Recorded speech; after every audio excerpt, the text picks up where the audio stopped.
how have you started to develop this practice in leadership, being an artist? So where is this connection? I'm truly fascinated with that. Yeah, it's a great question. I think art is a discipline and it's a practice of learning and understanding more about what things are, including myself, and potentiating what I can become.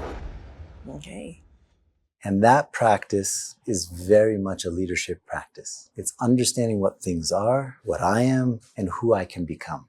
And that is where the link is very strongly. It's a practice. It's a discipline. And also, as you were explaining yesterday, it was very interesting to learn about fixedness and also how you can unfreeze or gain more in terms of flexibility, adaptability. I'm sure you're familiar with the VUCA world, and there are other acronyms to this chaotic world that we're facing with all these difficulties, political, environmental, also in businesses, in the logistics. Yeah. So with all this context, how can we unfix what we have been doing and probably has worked for long? Yeah. And now we need to shift. So how do you see this going?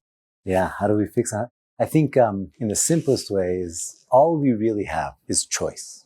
That's all I have. The choice right now is my choice. And how do I make a choice that makes more choices possible? How do I make a choice that makes less choices possible? And when do I pick which one? And that's a practice of unfixing. It's not that we only unfix. There's times when fixing is important. There's times when unfixing is important. But if I'm familiar and I practice both, and I'm working with it, then the work is also noticing my context, what's happening, and which choice do I make that makes more or less available. That's linked also to creativity. Yes. And that practice, but it also is very much in a world that's changing at speed. That's a competitive advantage, is the practice of doing that.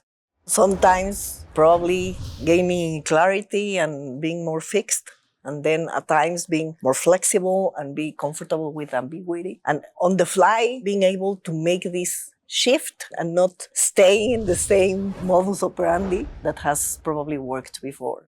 Absolutely. To be comfortable when we did those polarities or other different exercises, to be comfortable with the parts that are on the downside. Because we experience, for example, ambiguity. When I experience ambiguity and uncertainty, if I just look around, what do I hold on to? I have nothing to hold on to. That's different than being okay with the ambiguity. Doesn't mean it's the right thing, but working with it, working with my nervous system. How does my body respond? How does my mind respond? And how I show up in that moment is important because that's what people are watching. Not just hierarchy leadership, the way I show up to the leader, the way I lead in every context. And I say maybe one other piece of what you're saying is that when we know what to do, then we need good managers that know what to do. But when things are unclear, you're the president, you're the leader, you're the something, that's when you make those decisions that I don't know, both are right. Both choices are right. They're going to make many people upset in both cases. What do I choose? That's when you need a leader, not a manager. And that's where leadership comes in, is when the ambiguity